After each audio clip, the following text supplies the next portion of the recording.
Here we go now.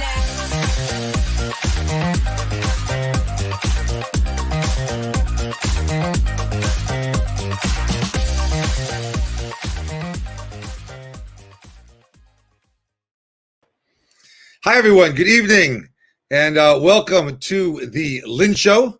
And tonight we have a really great topic and a great guest. And we could probably all use a little sleep after a late night last night watching the election coverage on whatever network you chose. Okay, but tonight we have an amazing topic and guest talking about sleep. And all the various misconceptions around it, that's for sure. And so what do we do with this thing that we spend a third of our life actually doing? Do we know enough about it to put it to good use, to make the most of it? And is it really affecting us in ways that we don't really notice? Sometimes we do notice, and are those ways actually bad for us? Those noticeable sleep infractions are the good sleep patterns, bad sleep patterns? What about our dreams and our nightmares, and how do those things affect us? Where those come from? So we got a really cool topic tonight to talk about. It happens to be that in Judaism, this is superbly relevant. Okay, and we'll get into that when we talk with our guest, because she is a longtime friend and a former student of mine at University of Pennsylvania. So we go back many, many, many years. We've traveled together on student trips when she was an undergrad, and we've stayed in contact, and we've been able to watch our careers flourish. And she definitely has a very interesting one. So Jen Goldschmidt is a licensed clinical psychologist, assistant professor in the Department of Psychiatry at the Perelman School of Medicine at the University of Pennsylvania. She just couldn't get away. She got her bachelor's degree in psychology and neuroscience from Penn, her doctorate in clinical psychology from the University of Michigan. Those are Michigan and Pennsylvania, right? Those are two states that are pretty hot topics right now. And completed her psychology residency at the Medical University of South Carolina. Her program of research aims to identify the mechanisms by which sleep modulates mood. Okay. And unfortunately, for those of you out there, she told me that mood rings don't work. Okay, so we'll have to figure out why they don't work. But in Judaism, sleep is a powerful idea. Our sages tell us that when we sleep, it is 1/60th of death. Okay, there's a soul in a body, and death obviously is the soul leaving the body in almost totality. On the bottom of a Jewish headstone, there are Hebrew letters, and those Hebrew letters mean that the body is still tied to the soul, in a sense. Okay, there's still some remnants left, which is why you go to a grave. It's not just like some memorial somewhere. But sleep is the opposite. Sleep is a minutia of the soul, so to speak, leaving the body. We have many, many rituals which surround the reality of that on a spiritual plane, not the least of which is waking up in the morning and washing your hands right away. Okay, washing your hands, because there's a little bit of life that's breathed back into us. We are new and we are refreshed. But there are many such important ideas about the nature of sleep, and certainly about dreams in Judaism. We'll get to those later. But first, I want to bring on our guest for tonight's conversation, which I always find fascinating. I love talking to Jen about this, and I find it like just, it's a third of your life. You're about to learn things about 1/3 of your entire life. Okay, and likely is who it is that you didn't know them before. So let's bring on Jennifer Goldschmidt to the show. Great to have you here. Hey, Jen. Hi, so great to be here. Okay. Anyway, so I mentioned that you and I have known each other a long time. I don't remember what year you graduated Penn. 2006. 2006. Excellent. Yeah. I came to Philly in 2004, so we met like 2005. I must say, obviously, yeah. 2005. And great, and you were always a very precocious young Quaker. Thank you. And I do remember, as I've told you many times, there are people who are more memorable, I suppose, when you sift through the data bank of thousands of students, and you definitely have always stood out. Your questions were always amazing, and your depth, your sensitivity, and I think you and with my family as well, with my wife Ruthie, and we've always had a really great rapport for many years. Okay, and like we all do, you fall out a little bit in the middle, but But thankfully, you see real connections. You can come storming back. Okay? Absolutely. But I didn't know then that you were going to be this now. Okay. This.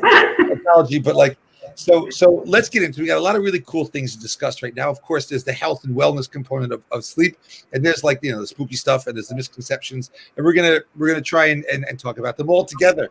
But let's first start with like, why on earth did you decide to get involved in the science of sleep? Meaning, how far back does this go for you? When did you realize that you're obsessed with sleep? Some of us are obsessed with sleep in a very different way. We don't want to analyze it; we just want to practice it. Yeah. Okay? Where did this come from? What's this? I'm drinking a nice glass of wine while we do this. Also, You should have told me. I would have. Yeah, after last night and today and whatever's coming down the pike, like Exactly. either we're going to sleep through all this or we're going to drink our way through all this. I don't know, one or the other. But okay. So where does this come from, Jen? How did you get your start in the sleep business? Yeah, I mean, you used the word obsessed. It was just exactly right. And it's a funny story because I've been obsessed with sleep since I was 11. So I don't remember exactly what I read or saw, but I turned to my parents and I was like, I want to know everything about sleep and dreaming specifically. And they bought me a stack of books about dreaming, dream dictionaries and all sorts of things. And the nice thing is that, What was the first thing you looked up? Sorry, say that again. What was the first thing you looked up in the dream dictionary? Oh my gosh. It was probably a dream that I had about like a bicycle or something like that all kids do, and like what I was doing when I was 11.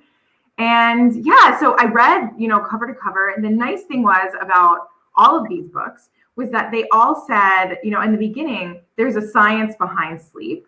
And I was just fascinated. And at that point, I was like, okay, I'm going to be a psychologist and I'm going to study sleep. And when I went to the University of Pennsylvania, that first year when I got there, I scheduled everything around introductory psychology. And I was super fortunate to have an amazing psychology professor who just inspired me. And from that point on, I knew what I was going to do. And it just so happens that like one of the most well-known sleep deprivation researchers happens to be at Penn. And so I ended up working alongside him, and that was it. That was the beginning. Okay. Now I think people can hear me, but I think I'm having a little bit of a compression issue over here. So Jen, if you can hear me. I can hear you perfectly. Good. Okay, that seemed to clear it up. You never know with the election going on. Who knows what's in the airwaves these days? Okay. When you're doing it live, you never know what to expect. You never know. Right. So let's get into let's go to the science first. Like what do you do? Okay. And what is your research? I mean, I said it very nicely, the mechanisms by which sleep modulates mood.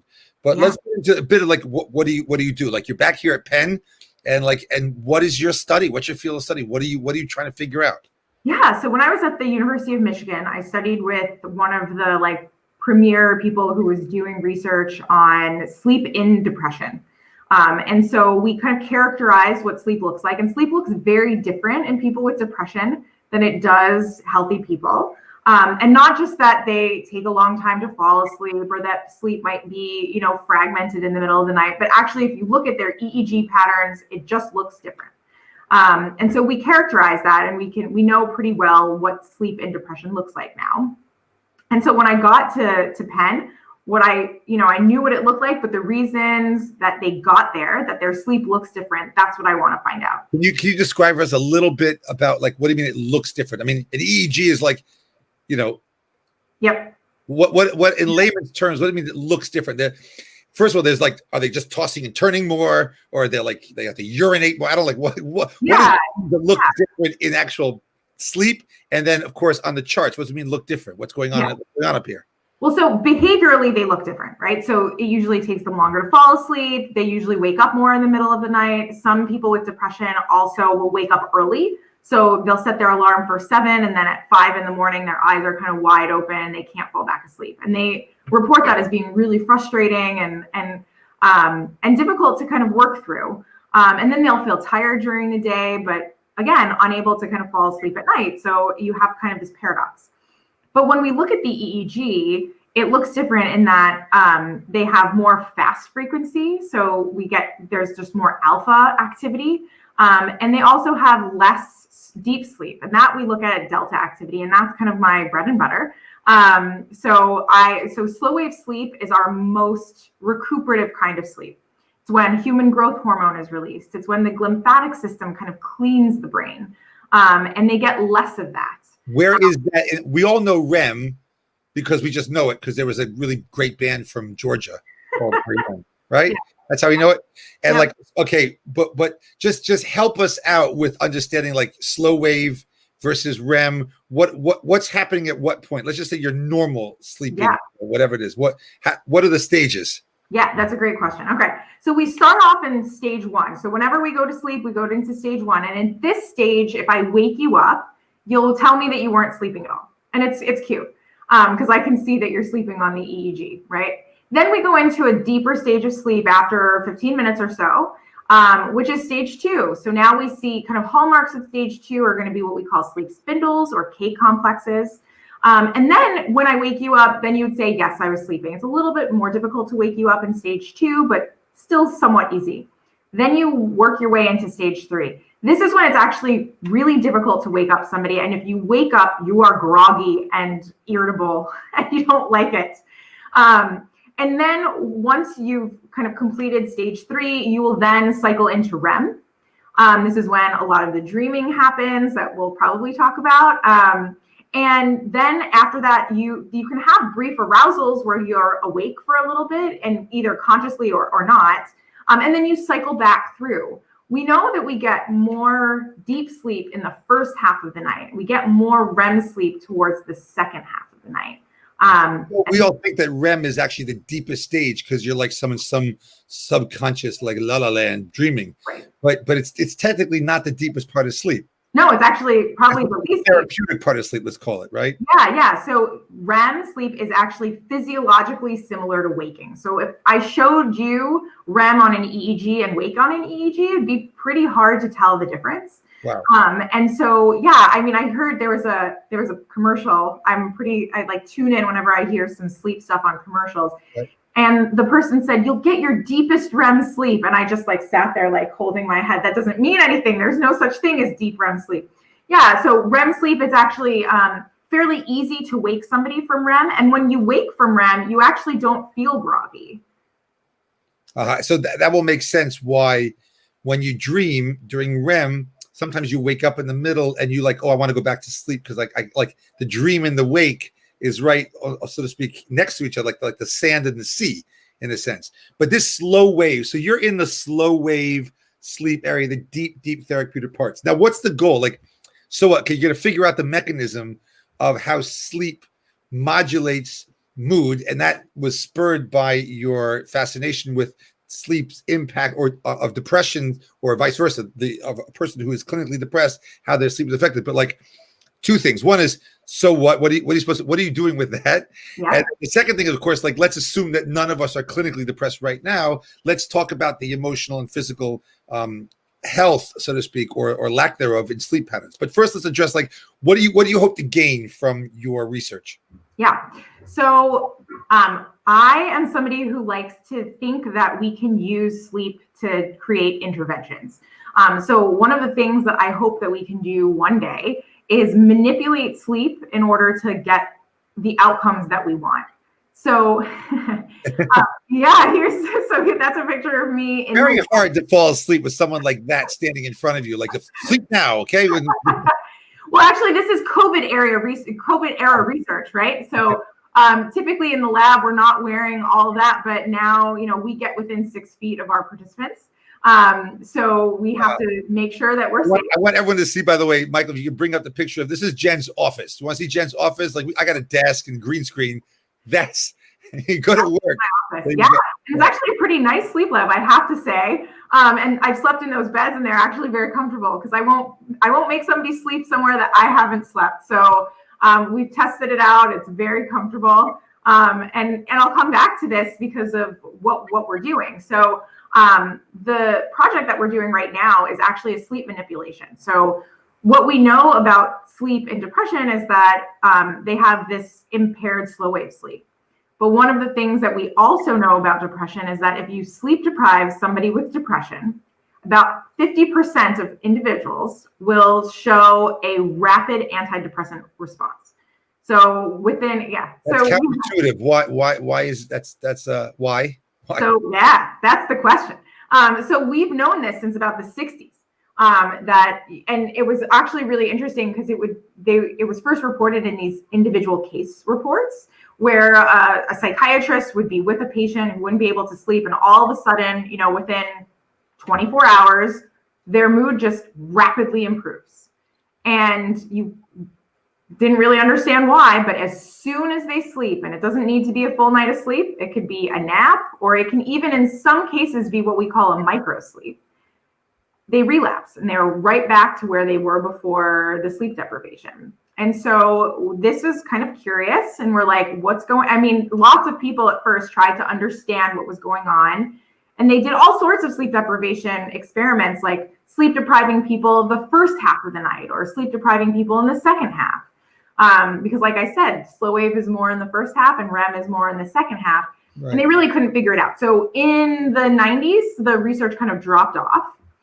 And recently we kind of brought it back because we have better methods now. We can do all sorts of cool things in the lab. And so a mentor of mine who's also at Penn just completed a study looking at neuroimaging during sleep deprivation.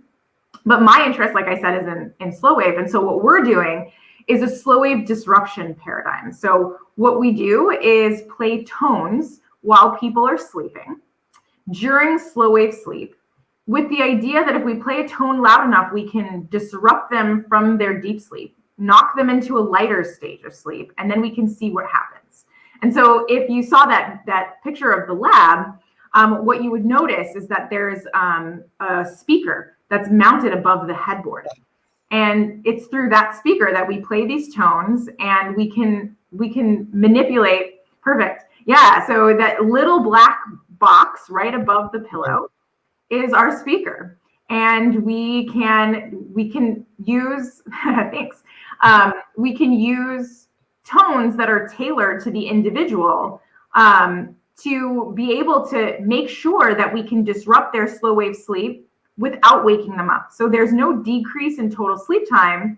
And you're talking about people who have clinical depression, and you're able to actually measure an increase in their ability to be less depressed or show less symptoms of depression. So that's what we're trying to do. Yep. So we do a clinical assessment in the morning. So one of our psychologists will come in and do an assessment. We're also giving them all sorts of mood questionnaires. Right. And the idea is, can we see this improvement in their mood with just slow wave disruption? So, we can't sleep deprive someone. That's not an intervention. We can't keep depressed people up for the rest of their lives. But potentially we could do something to decrease the amount of slow wave sleep that they get.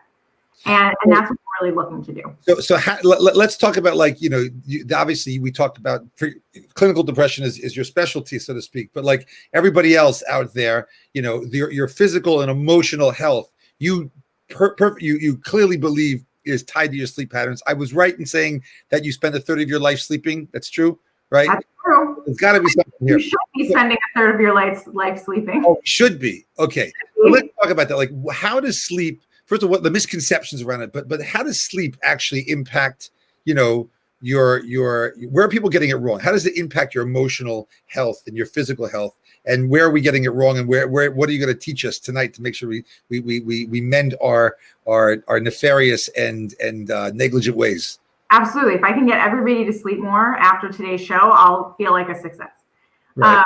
So the first things that we learned about sleep loss and sleep deprivation was kind of on the physical side of things, right? So we have less reaction time, so we're slower to do things. We have cognitive slowing, so it just takes us longer to get things done. Decision making is impaired. But then they started focusing on mood. And we know now that sleep loss will specifically impact our positive mood. So we kind of measure mood on both positive and negative spectrums. And we know that sleep loss specifically affects positive mood in a negative way. So we're less positive after a night of sleep loss or sleep deprivation than we would be. Wow, that is something. So that's the first thing. But we also the amazing thing you told me about last night when we were schmoozing was that, like, obviously when I don't sleep, I know that I didn't sleep, and I know I'm tired. And I get a cup of coffee all day long, like 5 coffees. Okay, I know I'm tired, and I know I'm moody. Like, I know I'm not as nice to be around if I'm sleep deprived.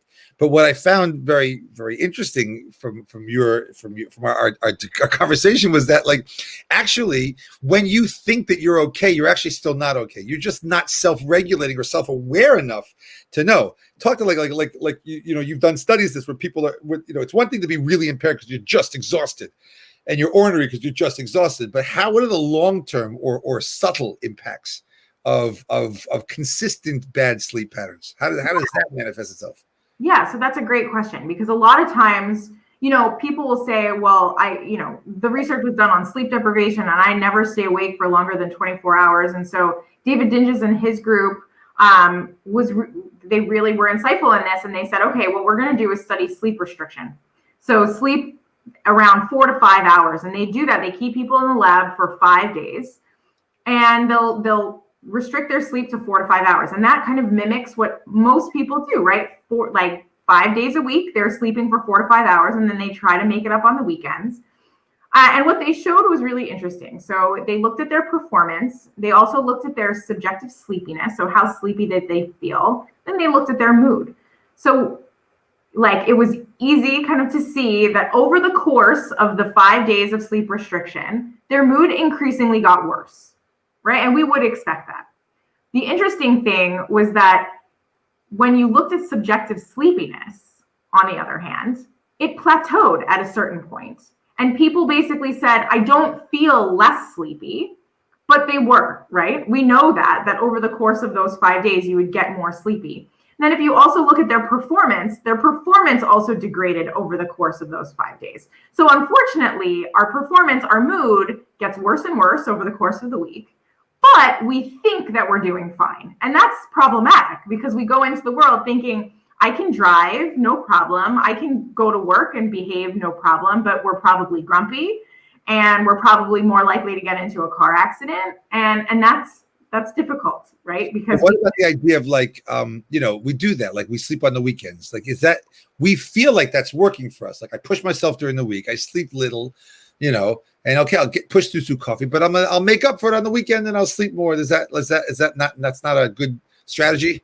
No, it's not. So there's a couple of reasons why. So one, we can't make up the sleep that we lose over the course of the week, right? So we build what we call a sleep debt. And once you build that sleep debt, you really can't make it up at another point in time.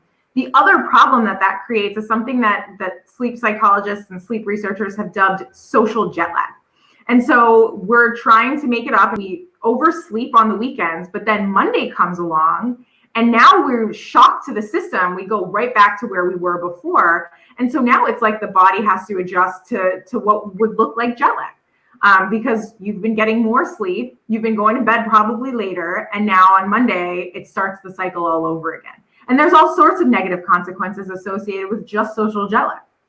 How, so you're saying consistent sleep, whether it's the week or the weekend, how long does the person need to sleep every night? What is the science on that?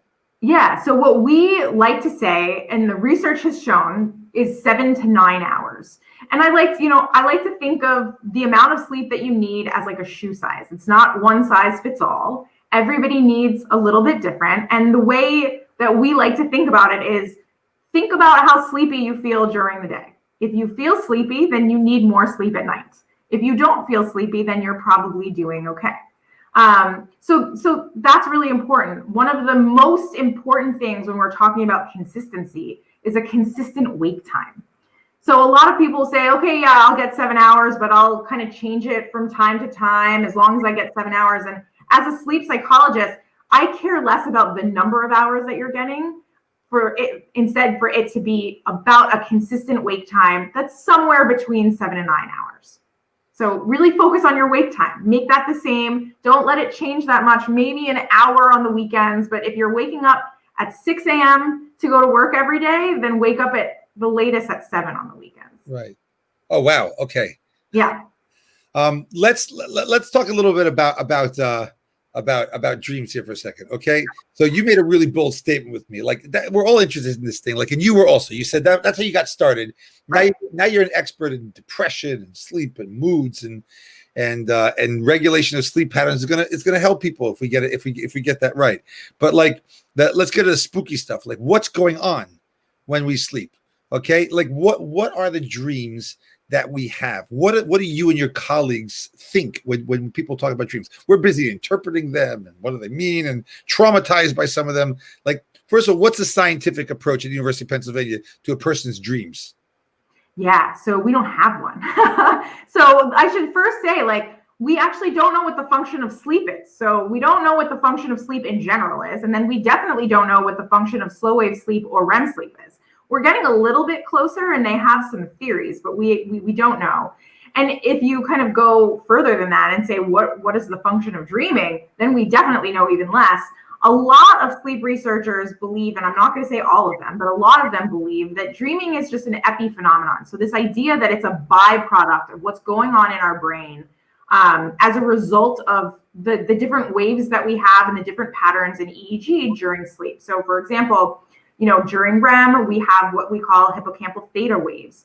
And in that way, like we might just have this byproduct of these fascinating kind of auditory and visual, almost hallucinations in our brains that we can remember and think about, but it might not actually serve a purpose. Now, maybe it does, and we just don't know it yet. But that's very interesting. That's like very scientific because trying to figure out, like, when you say serve a purpose, you're almost trying to figure out what evolutionary need would there be. Okay, that's a certain premise that you and I could discuss, right?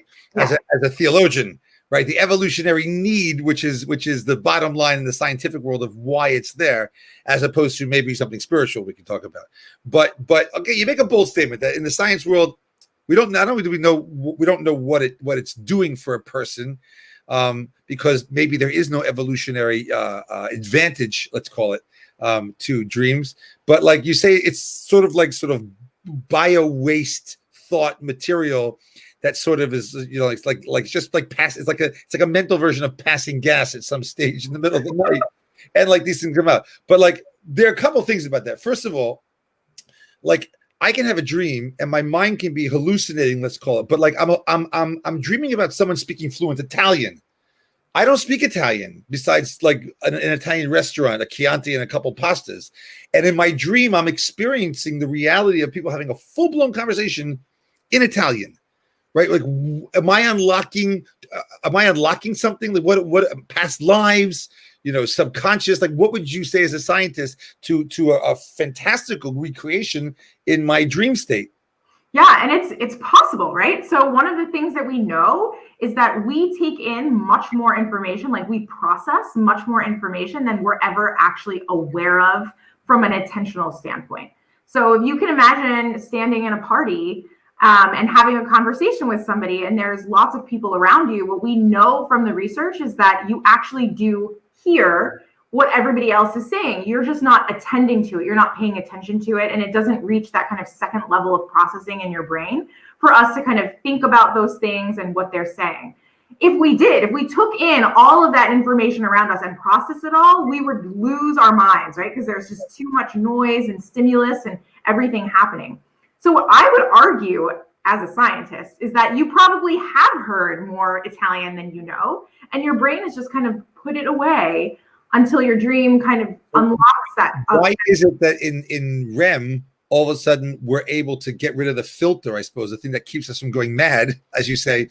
What happens there that the filter sort of goes away and is peeled back? And are you saying that these subconscious storage banks are then, even though, by the way, but the problem is, Jen, that many people will dream about things that are going on in their lives. So it's this kind of like weird thing where you have a theme and then you unlock the storage banks of subconscious, palette. And then all of a sudden, all those things combine for this wild experience. Absolutely. And I think, we're getting closer and closer to understanding memory processing, right? So how does a memory go from kind of short term, like I remember it right now, to like I remember something that I remember meeting you, 20 years ago. Right. So like, how does that happen? And we're getting closer to kind of understanding that and what the function of REM is. And we think that there's a really nice dynamic interplay between REM sleep and slow wave sleep. And in that potentially is what kind of unlocks some of this stuff, right? So you feel that dreams could be therapeutic? Yeah, I mean, so that's a great question. I guess the flip side of that question is that, like, when you have nightmares, like they're jarring. Like you wake up sweating. Like what's going on with that? Like, why is it that my body, I'll have physiological reactions to nightmares? I'll sweat, palpitations, heartbeats. Like if it's just some sort of bio waste, and then the things which, as a rabbi, I'm not talking about, but the sensual components of what dreams afford a person, which are far more than just thoughts. They are also physiological manifestations of this thing. Like, it's a real thing that we seem to experience. Absolutely. And just like a hallucination, right? Our brains are active during that time and we see things, right? Our visual cortex is active, our auditory cortex is active. So you are seeing something and you are experiencing it.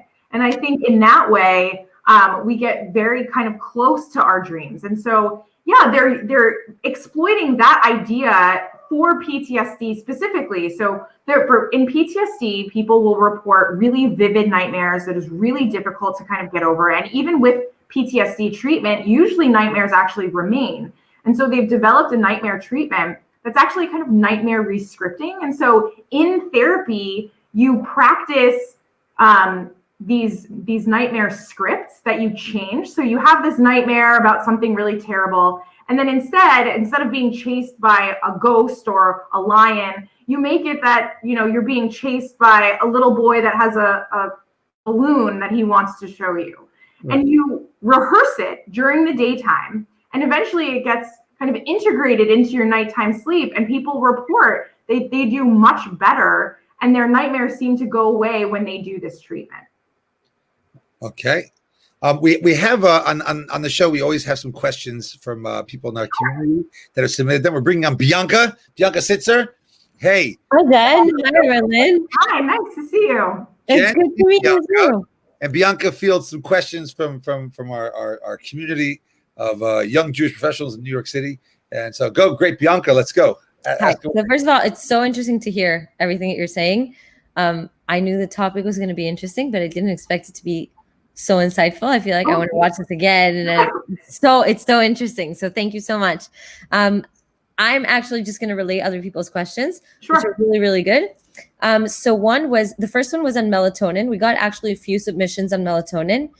Some people asked, does melatonin cause nightmares? Other people asked, is melatonin good for everyone? Or is it just to specific people? And then other people sent a question that was, can you overdose on melatonin? Like, can you get to a point where it's like, oh my gosh, so much melatonin that it no longer has an effect? And these questions were like repetitive. So I guess it's relevant to a lot of people. I guess invest in pharmaceutical melatonin. Yeah. Because I really, so insomnia is a huge problem. And so this is a high horse and you'll probably get different answers if you talk to different researchers, but this is mine. Melatonin is not a sleep aid. And I'm glad to be able to say that. So melatonin is actually a phase shifter. So if you want to change time zones, there's a really specific way that you can take melatonin in which to change your phase to make it easier to adapt to the new time zone. But there is no evidence in the research to suggest that it makes it easier to fall asleep when you take melatonin. However, placebo effect is very strong. So a lot of us attribute what melatonin does to the placebo effect. And if it works for you, great, you can keep taking it. But however, you told us that it killed it. I know. However, we don't know the long-term consequences of using melatonin. So I like that we got that question because our body produces melatonin endogenously, right? We produce it naturally. So we don't actually know what would happen with the long-term consequences of taking it exogenously, right? So if you take it every day, what happens to your body's natural production of melatonin? We don't know the answer to that. And so my suggestion, if you're having trouble with sleep, reach out. There are tons of great behavioral sleep medicine practitioners that can give you insomnia treatment that's completely behavioral and can work in about 6 to 8 sessions. Wow. I think it just blew my world. Like, okay. The whole nightmare part of it is like if it's placebo, then it's really nothing. It's nothing to do, right? Like there's no such thing as getting nightmares from melatonin. I've never seen that in the research. Mind-boggled. Okay, great. Okay, so question number 2, I guess it ties. I'm going to reverse them because I had them in a different order, but it ties into what you just said. So some people ask, what do you suggest for people that have a lot of trouble falling asleep, even with melatonin, which we now have learned is apparently placebo? It's like, okay. So what do you suggest for people that have a hard time falling asleep? And what do you suggest for people that suffer with insomnia? Sure. So like I said, we have really great behavioral treatment for insomnia. So that's what I do for, 10% of my week is work with insomnia patients.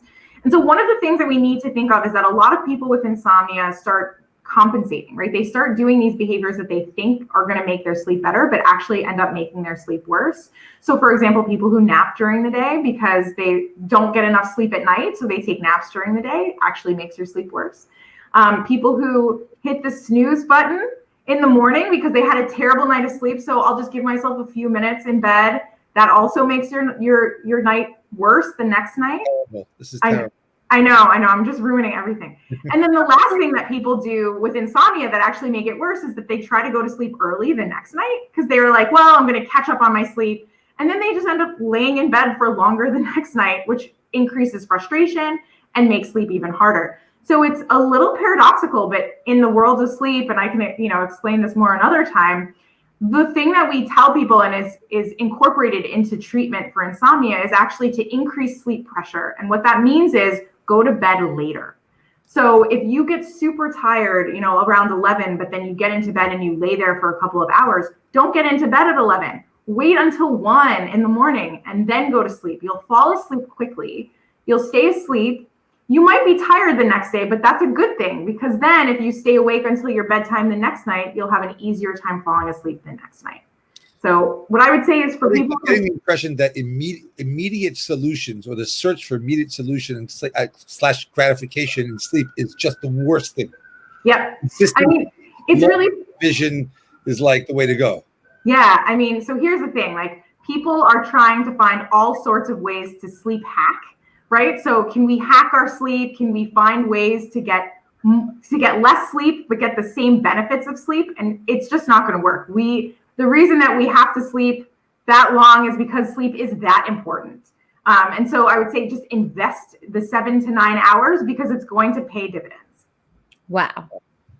That's okay. Wow. You're blowing, this is amazing. This okay. Kate, so I'm going to intro the last question because I know that we're in a time crunch but thank you, Jen. This is amazing. Okay, so the last question from my part is, why do some people, and this one I found really curious because also it came from different directions and I was like, why is this a thing? But why do some people sleep better when the room is colder? Is that a thing? Yeah, it is. So we tell people that your bedroom should be at 65 degrees. That is the optimal temperature for sleep. And that's because when we sleep, our body starts to decrease our core body temperature. And we reach a core body temperature low at around 3 to 4 a.m. if you have kind of a normal kind of 11 to 7, 12 to 7 kind of sleep schedule. And if you do anything beforehand to increase your body temperature, like exercise right before bed or take a really hot shower, do anything that increases your body temperature, when your body is trying to lower your temperature, it's going to take longer. And that means that sleep onset or how quickly you fall asleep, it's going to take longer. So what you'll notice is when you're in bed, sometimes you kind of kick your feet from under the covers, and that's because our heat escapes from our extremities. So our feet want to let off that heat. So we kind of kick our feet out from under the covers. But in order to kind of help sleep along, if you keep your room at about 65 degrees, you'll get better sleep than if you sleep in a warmer room. Why is that? I'm sorry for the follow-up. Yeah, so it's just to help your body reach that core body temperature low. So our body is trying to lower our temperature, and if it can't lower the temperature of your body, then it has trouble sleeping. Wow. Why everyone has a dream where their feet are being pulled? I don't know. I can't answer that one. That's funny. Well, that's all on behalf of the community. Thank you, Rabbi Lynn, for having me on the show. For this one, but obviously you guys are studying the effect of having an LED light screen in front of your eyes sitting in bed before you go to sleep. That's got to be making us all crazy, no? Absolutely. Yeah. I mean, we've been studying how light affects sleep for a long time, but the, introduction of social media and cell phones have really made it hard because typically, we measure lux from how far the source of light is, right? So if you are watching TV in bed, which we don't really encourage you to do, but the level of lux of light from the time it goes from your TV across the room to your eye, it's decreased a lot. But when you have a cell phone that is emitting light and it's this close to your face, especially in a dark room, it really disrupts your sleep. So we always tell people, do not use your phone or a laptop or a tablet in bed because it's just going to really disrupt your sleep. We got to get the research done on this. It disrupts your sleep. And then if you start the beginning of this evening, which will affect your physiological health, it will affect your emotional health, right? We just need good marriages and sleep patterns and get that research done. Exactly. Wow. Marriages and sleep patterns. I love how that goes together. What about the single people that can't sleep, Rabbi? Sleep through the whole thing, If you sleep through 30 years of marriage, what does that count for? Thanks, Bianca. Thanks for coming on. Thank you. Thanks, Jen. Thank you. Many more things I want to talk to you about over here. But for the sake of time, but we do need to wrap up. We can have you back up again. I do want people to know, I'm going to volunteer you, that Jen Goldschmidt is available.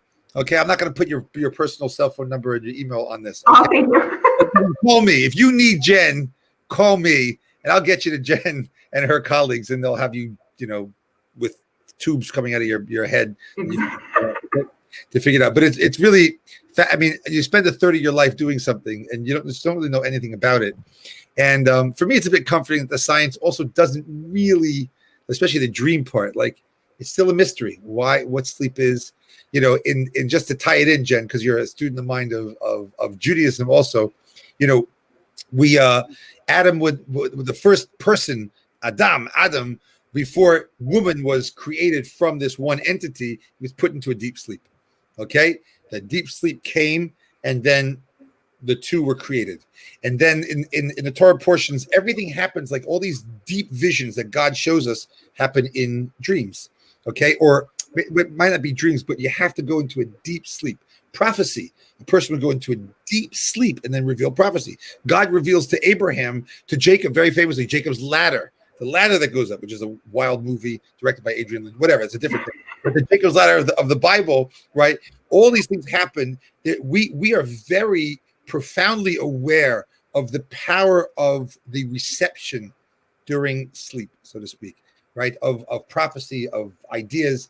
There's a whole section of the Talmud which is devoted to a Jewish sleep dictionary, which is what happens when you dream. And we know, of course, Joseph in the dreams, Pharaoh in his dreams, Jacob in his dreams, dreams that happen that people dream, and they're real back then. It's almost like the channels worked, the frequencies worked back then. Our sages teach us that today it's just like white noise. Now, we don't have those receptors. We're not tuned in, but we do believe in theory that dreams are a profound medium of message. So not just epi-paranoia, I think is what you called it. Epiphenomenon. Epi-paranoidal phenomenon, whatever it is. Okay, that's an interesting discussion. But I'll leave you with this, okay? For our friends out there, Maimonides, the Rambam, says also that he was a 11th century, early 12th century scholar, physician. He was the physician to the Sultan of Egypt, and we have his works on how to lead a healthy life, and even you can even find the Rambam Maimonides diet. Okay, try it. It's a diet, right? Jewish physician, and he writes very clearly. You need 8 hours of sleep every night. Now the problem is, when we know his schedule, he writes of his own schedule that he was so busy because he has to work with the Sultan, that was the biggest scholar of the day and the politician, that he was so weak from what he was doing on behalf of the community of the Jews of the world that he couldn't even stand up. He had to lie down. He was literally so weak. He writes about this as like part of his normal schedule. I would simply collapse, keep myself awake so I could answer questions and deal with issues. He says you need 8 hours. But then is this other crazy thing. which is that in Judaism, that when it comes to two areas, then our sages teach us, like, forget sleep. When you move into some supernatural realm of Torah study, our sages teach us that the nighttime is for Torah study. If you're going to learn the Torah and study it, meaning go deep into a divine connection through God's revelation, or you're engaged in mitzvot, in holy activity, then you see that our history puts sleep on the back burner. Don't worry about sleep, right? Very famously, King David only slept 4 times a day, all half-hour naps, right? He writes it of himself. That's what he did, and it was able to accomplish a tremendous amount. But his entire life was steeped in holiness, in things which are extra worldly, so to speak. And I guess it stands to reason in Judaism, when you actually get involved in the things that are outside, that are metaphysical, outside of this world, then I suppose the physical constraints of sleep are no longer weighing you down. Something for you and your team to ponder. That's right. And I would argue that you should do what Maimonides said and not what he did. Listen to that 8 hours. Okay. Anyway, I want to thank everyone for tuning in. And Jen, thank you for coming on the show. It's fascinating. I think everyone needs to know, like, that's how we're gonna promote this. You do this for 1/3 of your entire life, and then therefore, you got to know something about it and get it right. Okay, and we wish you a lot of good luck and blessing in your research. I think if you get it right, you'll be telling us how to lead normal, healthy lives, and how sleep can be the key remote control, so to speak, to all of that. Absolutely, we're on our way. Great. And news out there for everyone who's still watching, that we are back live in New York City starting next week at More Manhattan, the JEC, up there in the corner there. We're going to be there, up there, where somewhere? Yeah, up there live. There it is, above Jen's head. And we're going to be back live again next week. So please see, especially Tuesday night, our in-house learning program, COVID friendly, of course. But please look on our website and join us now to see us people in person as best as we can. Okay, because we're missing everybody very much. Jen, thank you so much for joining us in the show. Thank you for having me. See you. Thank you, everyone. We'll see you next week at 8 p.m. Facebook Live, The Lynn Show. Thank you for coming. Good night. Night. Here we go now.